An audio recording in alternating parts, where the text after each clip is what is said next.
ስለዚህ እኔ ጋራ ጠላት የሚሉትን አካል ለመጣል እሱን ለማውረድ የሚያደርጉት ትብብር እንዴት ባለ መንገድ የምናወራው ኢትዮጵያ ውስጥ አማራጭ የትጥቅ ትግል ነው ብለው ያሉ ምናልባት አሁን ህዋት የትጥቅ ትግል ላይ አይደለም ልንል እንችል ካልሆነ በስተቀር ግን ከነሱ የሚለይበት ምንም አይነት መንገድ የለም። ምክንያቱም የጦርነት ጉሰማዎች ተደጋግሞ ሲሰሙ ስለምናይ ስለዚህ ኢትዮጵያ ውስጥ ያሉ በትጥቅ ትግል የሚያምኑ ይሄንን መንግስት አሸንፈን ስልጣን መያዝ አለብን ብለው የሚያምኑ አካላት ናቸው ጥምረት ሊፈጥሩ ነው ተብሎ እየተወራ ያለው።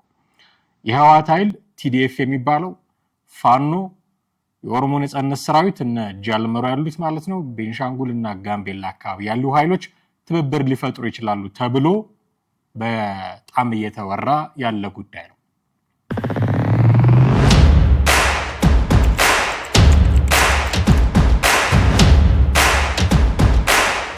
በጣም እጅግ በጣም አንገብጋቢ ጉዳይ ተብሎ ነው ይሄ መረጃ ወደ ህዝብ እንዲደርስ እየተደረገው። በተለያዩ የማህበራዊ ሚዲያ አማራጮች እየሰማ ነው እያነበብ ነው ያለ ጉዳይ ነው። እንዲህ ይላል። የኢትዮጵያን አንገብጋቢ ወቅታዊ ችግር ለመፍታት የኢትዮጵያ ኃይሎች ይልና በቅንፍ ውስጥ ቲዲኤፍ ማለት የህዋትን ኃይል ነው፣ ፋኖ ውቦ ማለት የኦሮሞ ነጻነት ሰራዊትን ነው፣ ኡጉጉሞ ሚል አለ፣ ጉምዝ ሚል አለ፣ ጋምቤላ ሚል አለ።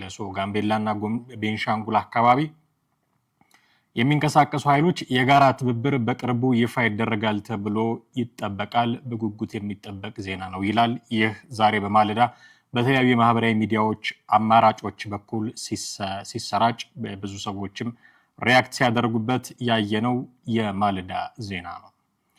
እዚህ ላይ ተመሳሳይ አንዳንድ ጉዳዮችን ማንሳት አለብን። እንግዲህ በአንድ ሀገር ውስጥ የሚንቀሳቀሱ የታጠቁ ኃይሎች አሁን የታጠቁ ኃይሎችና ተቃዋሚ ኃይሎች የሚለውን ለይተን ማየት ይኖርብናል። ተቃዋሚ ሆነው ተቋማችንን በሰላማዊ መንገድ ነው የምንገልጸው፣ ትግላችን ሰላማዊ ነው፣ የምርጫ ጉዳዮች ሊኖሩ ይችላሉ፣ የሰላማዊ ሰልፍ ጉዳዮች ሊኖሩ ይችላሉ፣ ሌሎች የትጥቅ የሌለባቸው የመሳሪያ ጩኸት የማይሰማባቸውን እንቅስቃሴ የሚያደርጉ ሰዎች ይኖራሉ። ተቃዋሚ ናቸው፣ ግን ሰላማዊ ተቃዋሚ ናቸው። የታጠቁ ኃይሎች ደግሞ ትጥቃቸውን አንግበው ጥያቄያችን የሚመለሰው ባነገትነው መሳሪያ በኩል ብቻ እና ብቻ ነው ብለው የሚያስቡ ናቸው። ስለዚህ ሁለቱም ተቃዋሚዎች ናቸው። አሊያንስ ሲፈጥሩ የተለያየ ነው የሚሆነው። አማጽያንና ተቃዋሚ ፖለቲካ ኃይሎች አሊያንስ ሲፈጥሩና እዛ ያሉ አማጽያን የትጥቅ ትግል የሚከተሉ ደግሞ የተለያዩ ቡድኖች አሊያንስ ሲፈጥሩ ባህሪው ይለያያል ማለት ነው።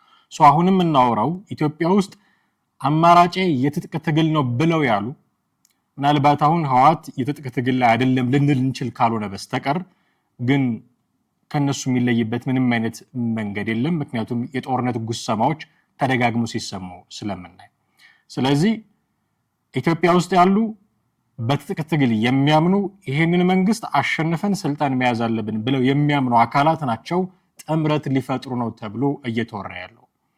የህዋት ኃይል ቲዲኤፍ የሚባለው ፋኖ የኦሮሞ ነጻነት ሰራዊት እና ጃልመሮ ያሉት ማለት ነው ቤንሻንጉል እና ጋምቤላ አካባቢ ያሉ ኃይሎች ትብብር ሊፈጥሩ ይችላሉ ተብሎ በጣም እየተወራ ያለ ጉዳይ ነው። ምን አይነት ትብብሮች ነው ሊፈጥሩ የሚችሉት? ግን ከፈጠሩ መረጃው እውነት ከሆነ አሁን ከመረጃው ሻገር ብሎ ጉዳዩን ማየት ያስፈልጋል። ሊሆንም ላይሆንም ይችላል።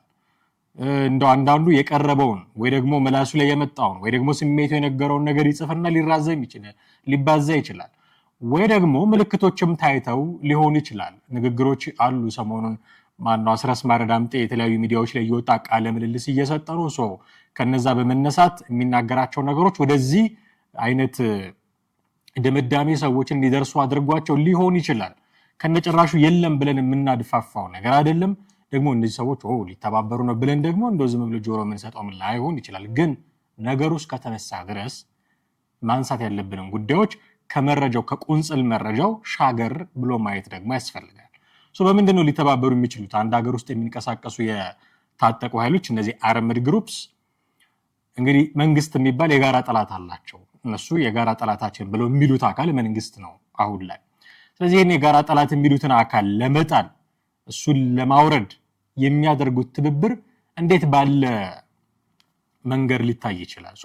ከሲቪል ፖለቲካ ከሚያራምዱ ሰዎች ጋር ካለው በጣም የተለየ ነው የሚሆነው። የራሱ የሆነ ታክቲካል ባህሪዎች አሉት።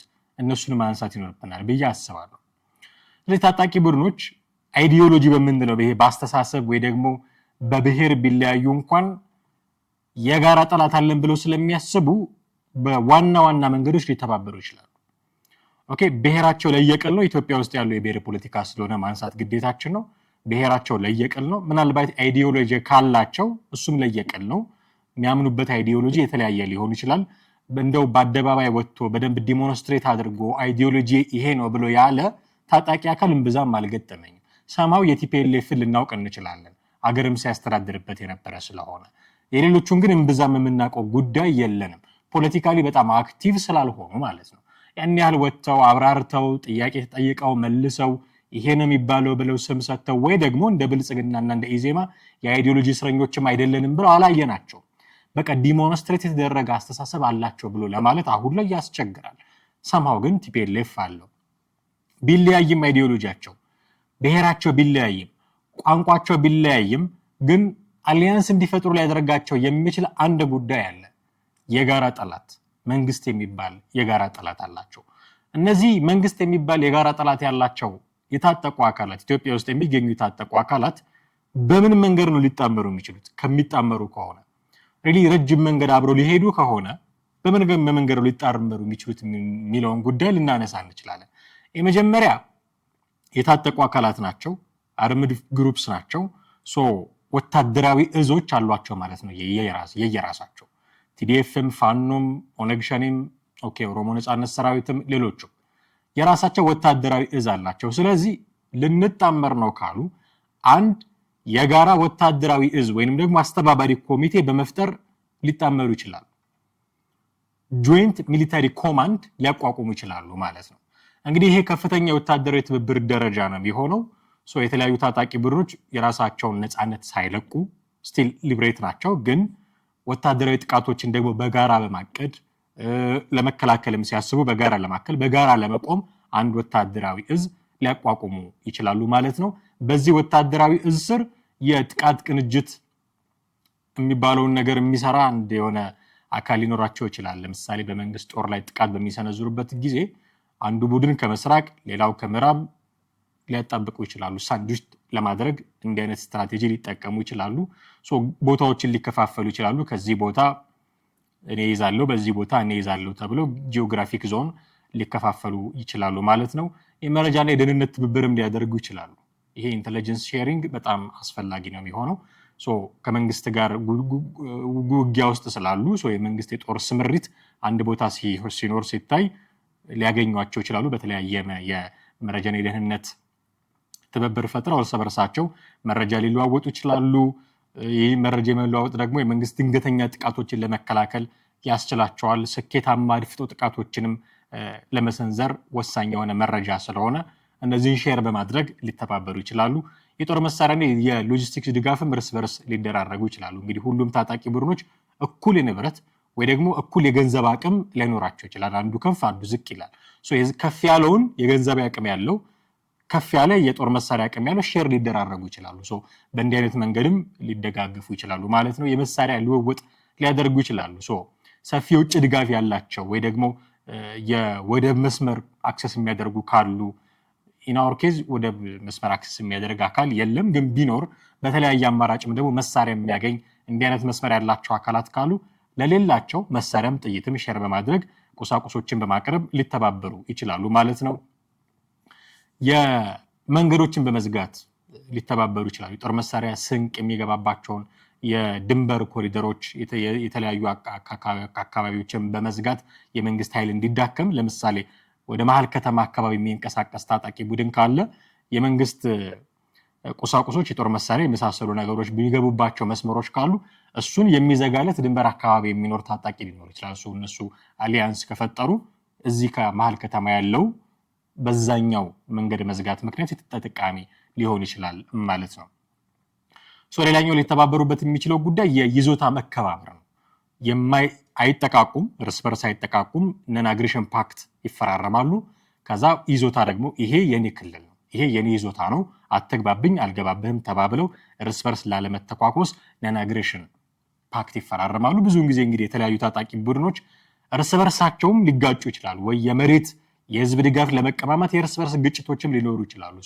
መንግስትን ለመጣል በሚያሴሩበት ጊዜ ግን ይሄንን በነን አግሬሽን ፓክት በመፈራረም የተለያየ ስምምነት አድርገው እርስ በርስ የማይወጋጉበት የራሳቸውን ዞን ሼፕ የሚያደርጉበት ሊኖር ይችላል። አንዱ የሌላውን ይዞታ ላለመንካትም ስምምነት ያደርጋሉ ማለት ነው። በዚህ አካሄድ የመንግስት ጦር አንዱን ቡድን ለይቶ ሲያጠቃ ሌላኛው ቡድን ከመንግስት ጎን እንዳይቆም ወይም ደግሞ ጥቃቱን ተጠቅሞ ሌላኛው ቡድን ከጀርባ እንዳያጠቃው ያለመጠቃቃት ስምምነት ሊያደርጉ ይችላሉ ማለት ነው። ከዛ ባለፈ ስልታዊ ትኩረትን የመስረቅና የማስቀየር ዘዴ አንዱ ለአንዱ በመጠቀም ሊተባበሩ ይችላሉ። ይሄ ምንድነው?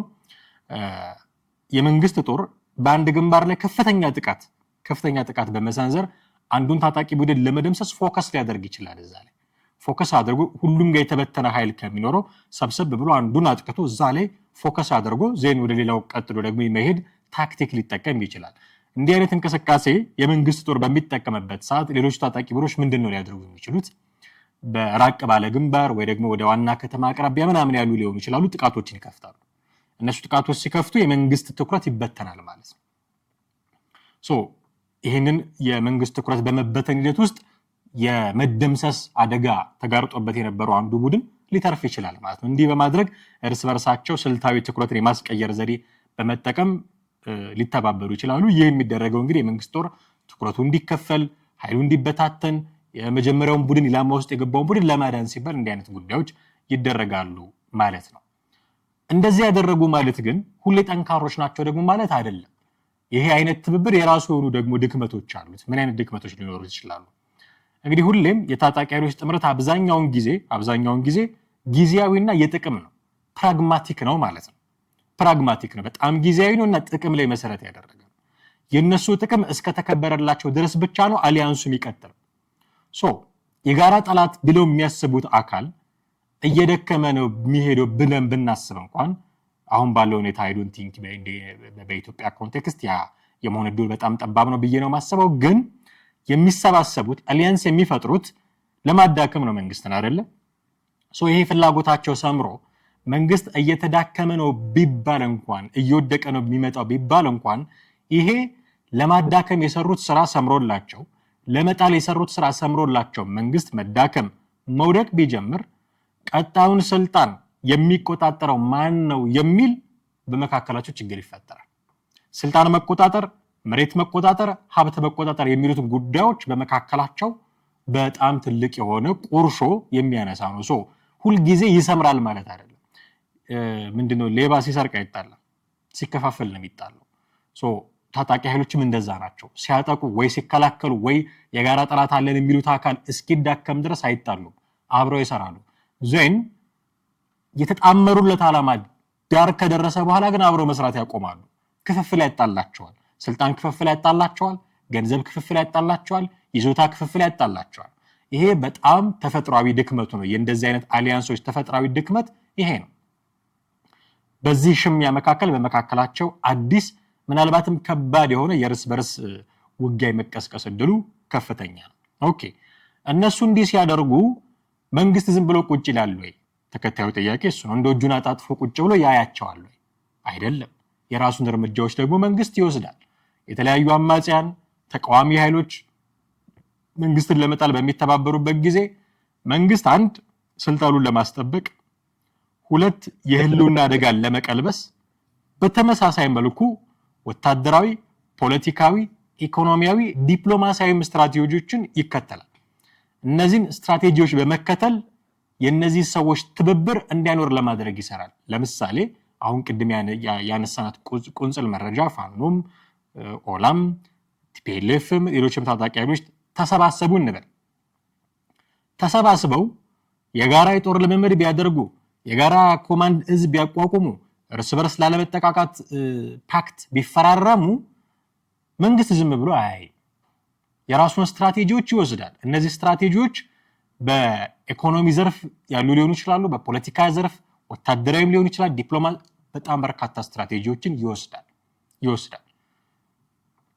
በታሪክም ወይ ደግሞ በፖለቲካ ሳይንስ ልምምዶችም አንድ መንግስት እንዲህ አይነት ጥምረት የተቃዋሚዎች ወይ ደግሞ የታጠቁ ኃይሎች ጥምረት ሲገጥመው ሊወስዳቸው የሚችላቸው በርካታ ነገሮች አሉ። 1 2 3 እያልን ልናያቸው የምንችላቸው የመጀመሪያው ስትራቴጂ በአብዛኛው የሚስተዋሉ የመጀመሪያው ስትራቴጂ ዲቫይድ ኤንድ ሩል የሚለው ነው። የከፋፍለህ ግዛ ስትራቴጂ። ይሄ መንግስት የጥምረቱን ጥንካሬ ለመስበር ምክንያቱም ከተለያየ ቦታ የተለያየ ትናንሽ አቅም ያላቸው አካላት ናቸው ተሰብስበው አንድ ትልቅ አቅም ለመፍጠር ጥረት የሚያደርጉት። የዚህን ጥምረት ጥንካሬ ለመስበር የሚጠቀምበት ቀዳሚው እና በአብዛኛው እንደውም ውጤታማ መሳሪያ የሚባለው ይሄ ልዩነትን የማጉላት ስራ ነው። የከፋፍለ የመግዛት ስራ ነው፣ ዲቫይድ ኤንድ ሩል የሚባለው። ይሄን እንዴት ባለ መንገድ ሊያደርግ ይችላል? አንዱን አካል ለጥሎ ሊደራደር ይችላል። የተለየ አይነት ድርድር ሊያደርግ ይችላል። ከመካከለኛ አቋም ካለው ወይ ደግሞ የሰላማዊ መፍትሄ የሚፈልግ አካል ካለ ከነዚህ የተቃዋሚ ቡድኖች ጋር ድርድር ላይ ይቀመጣል። ለድርድር ይቀመጥና አንደኛው በአንደኛው ላይ እንዲነሳ ሊያሴር ይችላል ማለት ነው። መንግስት እንዲህ ያለ ስትራቴጂ ሊጠቀም ይችላል። ይህ ሲሆን አክራሪ ወይ ደግሞ ታጣቂ የሆኑትን ቡድኖች ነጥሎ ለማጥቃት ይመቸዋል ማለት ነው። እዚህ ጋር እየተደራደረ ያለው ያኛው ቁርሾ ሲያሳድርበት መተማመን ሲያጡ በመካከላቸው መተባበር ያቆማሉ። መተባበር ሲያቆሙ ሲበታተኑ የተደራደረው በመንግስት ፍላጎት የሚስማማ ከሆነ እሰየው፣ ካልተስማማ ግን አሁን ተለያይቷል፣ ለይቶ ለመምታት ይመቸዋል ማለት ነው። ሌላኛው በጥቅም ማባበልም ሊኖሩ ይችላል። በጥቅም ማባበል ለአንዳንዶቹ የጥምረቱ መሪዎች የገንዘብ የስልጣን ደግሞ ምህረት የማድረግ እጃችሁን ብትሰጡ ከተጠያቂነት ነፃ ትሆናላችሁ የሚሉ የምህረት አዋጆችን በማወጅ በመካከላቸው መተማመን እንዳይኖር ዲቫይድ ኤንድ ሩል የሚባለውን ስትራቴጂ በመጠቀም ሊበትናቸው ይችላል ማለት ነው። እነሱ እንዲህ ተጣምረው ሲመጡ መንግስት ዝም ብሎ ያያል ማለት ደግሞ አይደለም። ሌላ የሚጠቀመው የአስቸኳይ ጊዜ አዋጅ እና ሊያወጣ ይችላል። ከዛ የጸጥታ መዋቅሩን ደግሞ የበለጠ ያጠብቃል ማለት ነው። ከተማ አካባቢ ያሉ ተቃዋሚዎች እና የገጠሩ አማጺዎች እንዳይገናኙ ለማድረግ መንግስት ኃይል ይጨምራል።